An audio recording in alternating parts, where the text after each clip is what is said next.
Right, Randy? Yes, indeed. We're just talking it over with Dr. Vidan and his adorable daughter, Ambrielle, and we're talking about backpacks. I know. You got to go shopping, right? Next weekend is the tax-free weekend. You're going to be shopping. These will be on sale.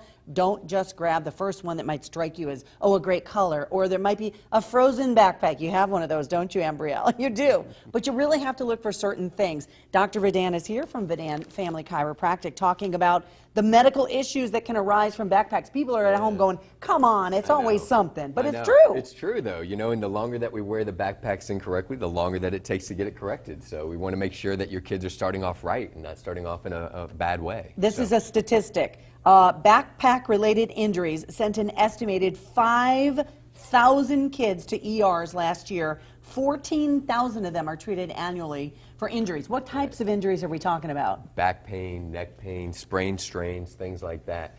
Also, just from the fact of them wearing it incorrectly, it can distort the positioning of their spine, and so they start to have problems there too, and they start to get all these other issues. Well, that's no fun. So we need some really good information before we go shopping. And Ambrielle, you going to help us, sweetie? Yeah. Daddy's going to show you the good, the bad, and the ugly. So it's up to you, Pops. So let's do the right way to wear it first. So, okay. All right, baby girl, you want to turn? Put that on.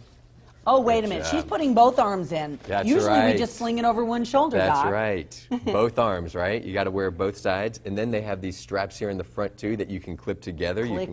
Click the ones around the bottom, too. You also want to make sure that whenever you're wearing these, that whenever they're it shouldn't be any more than 4 inches below their waistline. Why don't you turn around so we can see, honey? Show the camera. Turn like that. There you go. So it shouldn't be any more than 4 inches below their waistline. Okay. And so a lot of times you'll see the straps are too long, and so it hangs down too low, which causes their head to have to go forward, which causes strain on the neck and the upper back. All right, we're going to have you spin around again. One thing I like, oh, look at these nice wide straps. Right. You want to have wide straps with lots of padding in there. You want to have padding on the back end of it, too, so it keeps those heavy books away from their back and keeps it to where the pressure isn't pushed against their And there's a ratio. What percentage of their weight? It should be no more than 10% of their body weight. So if you have a child that weighs 100 pounds, it should be no more than 10 pounds. Well, you know, you see some of these books are like this still. And yes, there are places that still have books. Some have iPads, things like that. I think we're transitioning away from that. This is an example you brought in of a not so great backpack. Right. Why? So this one isn't as good because of the fact, here, baby, I'm going to have you sit right here.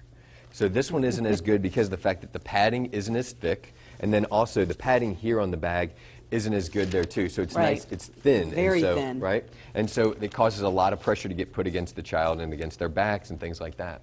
And it can affect their academics as well, because it can manifest, the physical pain can manifest into headaches and concentration issues, things like that. It's the same thing we deal with as adults, right? Adults start to have problems as far as pain and discomfort go, and they notice that whenever they're at work, they can't focus as well. And so it's the same thing for our kids. We should look at it as, what can we do to help them and support them in ways that's going to make a difference in their academics, because we all want the best for them. Ambrielle, you're going into first grade, right? Are you ready? You good to go with your backpack? You got it all picked out? Yeah, all right. She's big well, time. Thank you very much for coming in. We appreciate it. We're going to toss it to a break right now. Stick around.